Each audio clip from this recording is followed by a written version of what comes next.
Broadcasting live from SETI Alpha 6 in the Andromeda Galaxy, this is Mr. C. Can you believe it's Wednesday already? Happy downhill day. After today, it's all downhill. Quick week, next week a short week. Woohoo! Hey, I think you've got all these things. I think you took care of this list already. You've got a white sheet, in fact, 2 white sheets, and you've numbered to, you really just need to number to 8 on that one white sheet. So you've got your textbook available to you, you've got your LP, you've already probably put your homework in your lesson planner. Way to go. And you've got your journal. This is a journal warning. Journal warning. Can you see it right there? Right over there it is. So, this is a warning. I am going to collect your journal and grade it on the weekend. Turn it in on Thursday or Friday. No excuses. You can't go, well, I wasn't here on Friday. You didn't turn it in. So if you know you're going to be gone, or you're not feeling so good on Wednesday or Thursday, turn it in so I can get a good look at it. So, and you've got some time to get it up to date too. Mr. C, is it all right to borrow someone else's journal and fill in a couple of things that I don't have? Sure. So, but I'm going to look it over. I'm going to check to see if you've been using it. You're going to use it today. You're going to stick stuff in it today. So, anywho, and then you need 49D and 49E worksheets out and a red pen. So all of those things. So go for it. I'm doing this. Last night I had my binos out. I aimed them at Jupiter, and you know what I saw. Not one, count them, but 2 Galilean moons. So I was all excited. It was pretty cool. Are you going to look tonight? Yeah, if it's clear. So, and I'm just reminding you about your extra credit. All that night sky stuff or early morning sky. In the morning you've got Venus and you've got Mars now migrating way over to the west. You can actually see Mars in the evening about 8 p.m. now in the east. Pretty high in the east, about 8 p.m. Maybe even 7:30. How do you know it's Mars? It's orange, iron oxide, iron water, and also combined with oxygen. So you can do it, Mr. C. So anyway, so check out orange Mars. You've also got Saturn and Jupiter high in the south. So check them out. Look for the Galilean moons. See if you can see any parent signatures on all of that. Put it in the basket. So stick it in the basket. So, and Bob's, your uncle, you will be in good shape. So anyway, time to ask you 8 quick questions. No, it's 10. I got 10. I said 8, but I can't count. All right, really quick, here they are. Just review. If you get a certain number of these right, then you will get some extra credit. Not just extra credit. You'll get a score in the grade book. So I hope you're trying for this so you can pass it in. It would be great if you had perfect. Here we go. So first, what do you call the protein producers? These little babies in your cells make proteins. So then what do you call the ones that break food down into smaller particles? What are they? And then number 3, what is there's a reason I've got my UND hat on today. What do you call the green coloring, green pigment in leaves?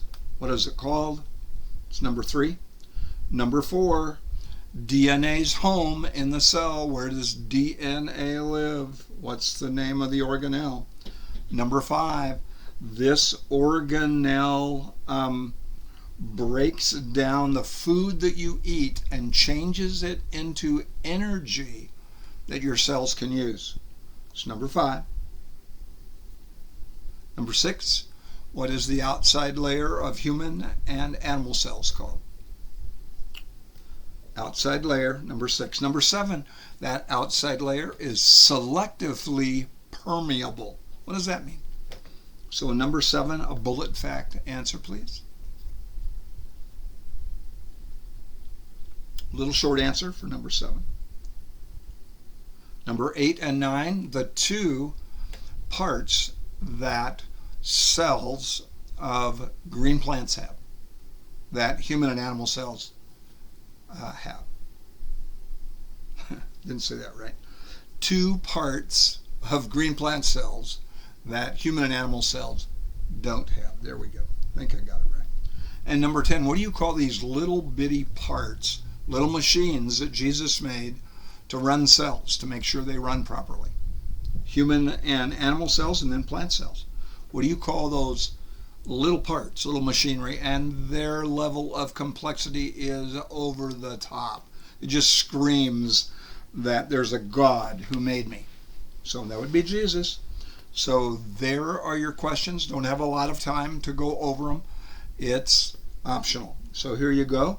Protein makers, RBP, ribosomes build proteins. So ribosomes.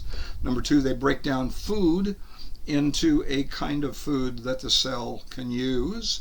So actually this one is just the food breaker, and this is lysosomes, or like slice, lysosomes.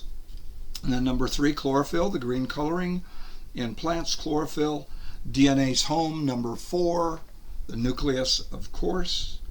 And then here we go, number 5, the organelle that's involved in changing the food that you eat, munch, into energy that your cells can use.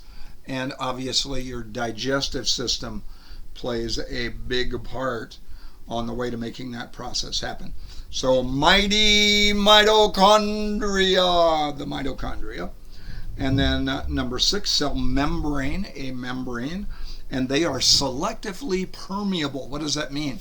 It means they let some things in. Come on in, you're supposed to come in. Jesus designed them this way, so they kind of know chemically what's okay to come in. You can't come in. And what to prevent from coming in. They act like a filter. And then 8 and 9, the 2 cell parts that green plant cells have, that human and animal cells do not. Chloroplasts that have the chlorophyll in them, and a thick cell wall to hold them up, to give them like extra stability. So there you have it. If you scored a 9 or a 10, put that at the top. If you're not sure, you think you're close, name, date, period, upper right hand corner, and in that comes. So pass that in. So, and then if you will take out, gotta hurry. If you'll take out 49E, and it's on pigments. Here it is. 49E, we'll go over that first with the graph. Now I'm going to give you a couple of minutes to look this over and make any last minute changes. Here's why. Look what it says right here first. It says, read the passage and study the bar graph. How careful were you? And here's what it talks about. The colors that you see are the colors of light that a pigment, a coloring, reflects. So why is my shirt blue? Because blue pigments are being reflected. What's happening with the other colors of light? Roy G. Biv, right? So white light has all the main colors of the spectrum. All of them are being absorbed, and blue is being reflected to your eyes and mine when I look at it. So in whatever color of clothing you're wearing today, the white light is hitting the pigment in your clothes and reflecting that color. The other colors are being absorbed. So I'm going to give you just a little chance to look over again what was being asked so you weren't confused. So look over the questions. Some of them had 2 answers. So it's right now 10 minutes in. So we're going to take just a quick little break. So I'm going to turn it over to Mr. Gilbert, and I'll be back in just a minute, and we will go over 49E and then 49D on the other side. So make any last minute additions. On this top one, on 49D, you had to put the components, the parts of the photosynthesis equation. Now that was right there on page 49 maybe. So anyway, take it away, Mr. Gilbert, for any questions and a little break. I'll be back.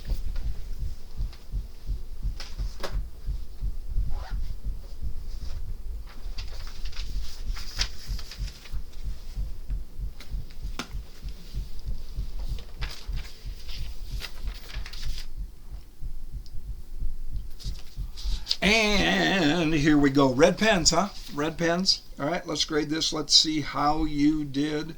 So you looked it over, and notice whenever you do a graph, just a couple of things really quick, 3 things really. Read the title. What is it talking about? This one says the percent of visible light that's reflected by chlorophyll. Okay, I got that. So the title tells you the topic of the graph, what the graph is communicating. Okay, on the left side, what does it say? The percent of visible light reflected. Okay, and on the left axis, or the vertical axis, and then on the horizontal axis, it's not really tough, it just says color of light. Okay, so I look at it and go, violet, how much is chlorophyll reflecting of violet? And you look at it and it's 40%. Okay, let's do this. So be honest. Number 1 has 2 answers, half a point each on these. Which color of light does chlorophyll reflect most? Well, what's the top graph? About 90 to 95% green, of course. So what do you see when you look at a green leaf, a green plant? Green. So it's reflecting most of the light that hits it. So half for each, half for green, half for about 90-95%. Number 2, which color of light does chlorophyll absorb the most? So it will be low. That would be blue, and it only reflects 10, so it's asking how much is absorbed, the opposite. So it would be about 90% blue light is absorbed by chlorophyll. Half each. Number 3, the colors that are reflected less than 50%, less than 50, contribute very little to what you see, what your eyes see. So which colors does your eye respond to when you look at a green leaf? So it'd be more than 50, right? 50 or more. So what do you see? Well, you know green already. So it'd be half for these 3. I had to have all 3. Green, yellow, and orange. All of them were 50 or higher. Green at 95, it looks like. Yellow's about 90, and orange, I'm just eyeballing it across, maybe 65. So, but you didn't have to know the numbers or estimate. Number 4 now. Which colors of light do you not see when you look at a green leaf? Well, they'd be left less than 50. So again, you have to have all 3 to get the whole point. So it'd be violet, blue, and red. So if you left out one of those, half a point off.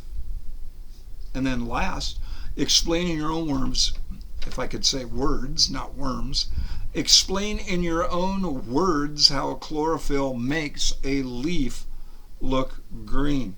Because it reflects a lot of green light, high percentage of green light. So that's the correct answer. Put your score at the top. If you've got a question at the end of the period, you can ask Mr. Gilbert, or put a question mark by it, and I'll look it over. Number right over 5. Now think about it. Be careful. Okay. Alrighty. On the other side, okay, we've got a lot of points, and each one of these is going to be worth half a point. So if there were 2 answers required, you had to get both to get the half a point. This is 7 points total. You look down and go, oh, 14 points. Yep. And if there were 2 answers required, you had to have both to get the half a point. Number 1, CO2 and water, or H2O. Or carbon dioxide, CO2, and H2O, or water. You had to have both to get half a point. You know what? I have to look this over carefully. Half a point for CO2, half a point for H2O. I see now number 3. Number 3, so it's asking for what are in this case, the products that are made in photosynthesis. So, and it is sugar, or C6H12O6, and oxygen, or O2. Half a point each. So number 1, CO2, number 2, H2O. They could be reversed. It's okay. They're not in that order. And the same with sugar and oxygen for the products in 3 and 4. Number 5, what are the raw materials? Well, we just looked at them up there. You just put the equation down. Number 5, what are the raw materials or the ingredients for photosynthesis? So on this one, you've got to have both to get half a point. CO2 and H2O, or carbon dioxide and water. Number 6, what are the products of photosynthesis?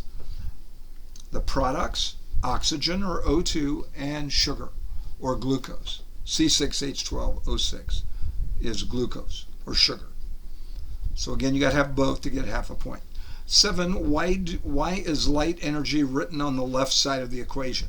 Because it's one of the things that's required, one of the requirements, one of the needs for photosynthesis. Okay, so there you go, number 7. Number 8 now, where does photosynthesis generally occur? Well, in the chloroplast, where the chlorophyll is. So you could put chlorophyll or chloroplast. Either one, half a point. Number 9, the process by which a cell captures the energy of sunlight and uses it to make food is called photosynthesis, which means photo, light, synthesis, to make, synthesize, to make, put together. So photosynthesis to make using light. Number 10, the colored chemical compounds that absorb light. Pigments. Those are colored pigments. Half a point for that one. And then number 11, the main pigment found in the chloroplasts of plants, chlorophyll, of course. Half a point. Number 12, an organism, a living thing that makes its own food, is an autotroph. Auto means self, and troph, the idea of maker or making. So number 12, autotroph, half a point. And an organism that can't make its own food, a heterotroph. So even though we're not animals, we're an organism that can't make our own food. We have to eat it, so we're heterotrophs. So 13, heterotroph, and half a point. And then number 14, one sugar produced by photosynthesis. There are others. Glucose, or C6H12O6. Now that was worth 7 points. Half a point each. So put your score at the top, over 7. Hey, initial that score, would you? And would you initial the other score too? Your promise to me and the Lord that you graded that honestly and carefully. Make sure your name, date, period is up in the upper right-hand corner. Name, date, period. Pass that into the center, please. Into the center. Mr. Gilbert will collect all of those. Okay, so cool. Okay, how are we doing time-wise? Good. I want to give you time on the microscopes, and I want to mention just a little bit about the microscopes again. And I want to give you a chance to work on your homework too. So I've got to hustle with this, and we may have to do the equation for photosynthesis tomorrow. Now I have my little bag of surprises, so mystery objects. So, and let's see what I've got. I've got my favorite cereal. I think it's Honey Bunches of Oats. I love that. Crinkle chips. What else you got? Breakfast of Champions. Pop-Tarts. Woohoo! Blueberry Pop-Tarts, not just any Pop-Tart. What else you got? I have some of these babies right here, Wheat Thins. I don't know if you like them. I love them. Wheat Thins. Yummo. And then I've got an apple. Love apples. Could have been any fruit. Okay? So I brought all these foods. Why? And I want to point out something to you. That the food that we eat has energy that originated in the sun. One of the reasons God made the sun, not just for a just right temperature for planet Earth, obviously one reason, but another reason is to pass energy to green plants, which then pass it on to us. So we get that energy from the sun passed down to us. So I just want to point out to you how whatever food you name, almost every food that you name, there's some marine creatures, ocean creatures that make food, and they use chemicals like deep in the ocean at lava vents where there is sulfur being produced. There are actually some organisms that God made that can use that sulfur and make food. But most things have got to use the energy from the sun. So now, obviously an apple tree, getting energy from the sun, that's a no-brainer, right? So, but some of these get a little more difficult. How about Pop-Tarts?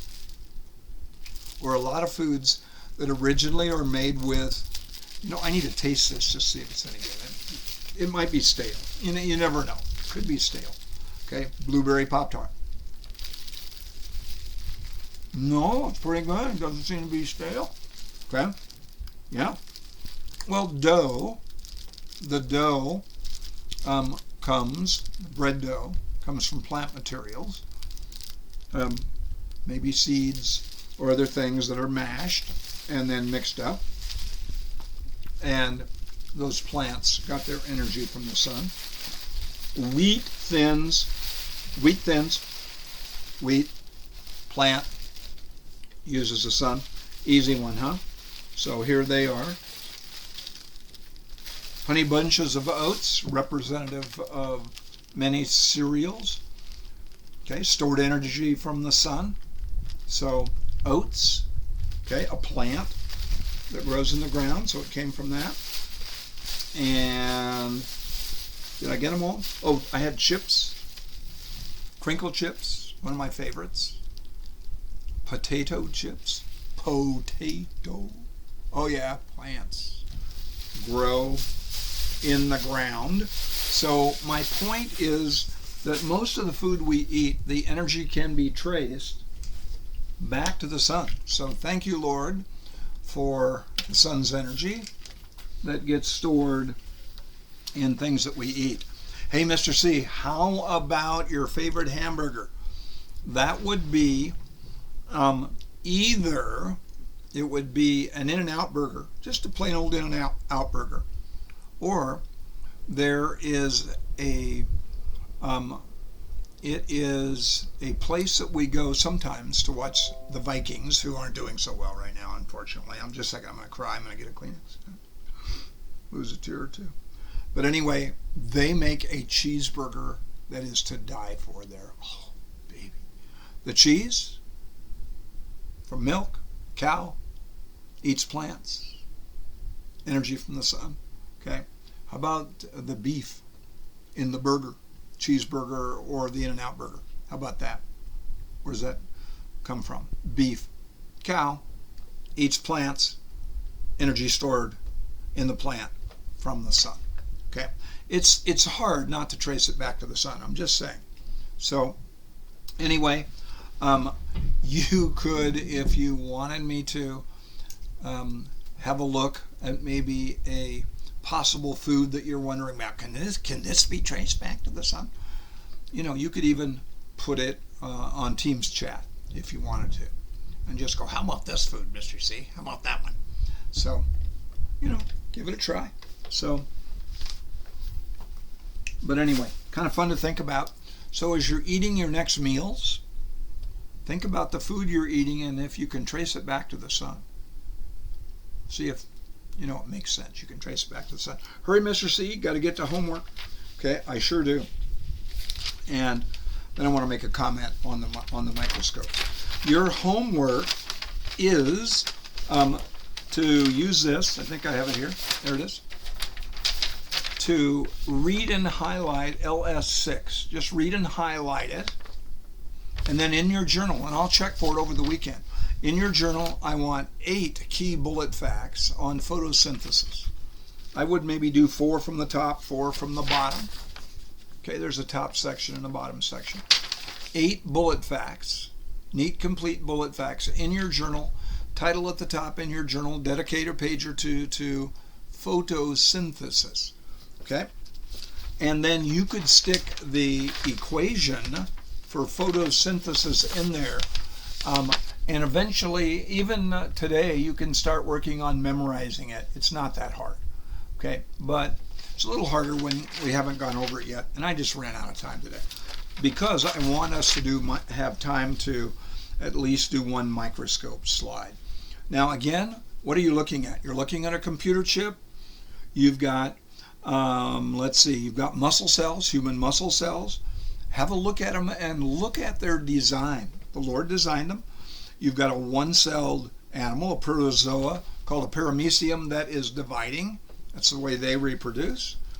It's called fissioning. You've got red blood cells, human red blood cells. You've got mixed protozoa, a whole bunch of different kinds of one-celled organisms. And the arrow is pointing to an amoeba. An amoeba, which is kind of fun to look at. So I hope you enjoy looking at these.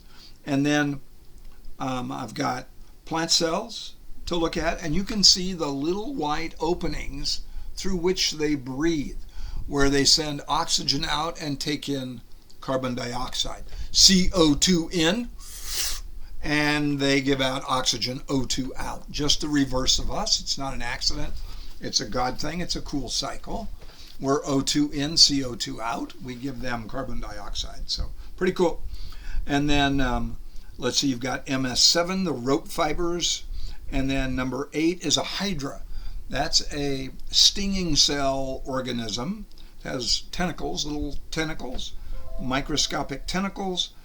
And it's magnified pretty good. So that is a hydra. So anyway, all of those things to look at. So you've got your homework, read and highlight LS5, 8 bullet facts in your journal on a page called Photosynthesis. Memorize the equation for photosynthesis right off of LS5. And then I'm going to turn it over to Mr. Gilbert, and he's going to give 2 different groups a chance to head back and use the microscopes. Hey, by the way, you have to earn the right to use the microscopes. If during, say, the video, you don't really pay attention very well and he's got to stop the video, you're going to lose a chance to get up and use the scopes. So, you know, you lose a privilege. I want you to get to have it. That's why I took a lot of time to put the slides up and focus them. So I want you to get to have that opportunity. So earn it with Mr. Gilbert. He's going to report to me how you are doing period 2 and period 4 and period 5. He's going to tell me how you're doing and how you did today. So, you know, I want you to enjoy those microscopic objects. Okay, Mr. Gilbert.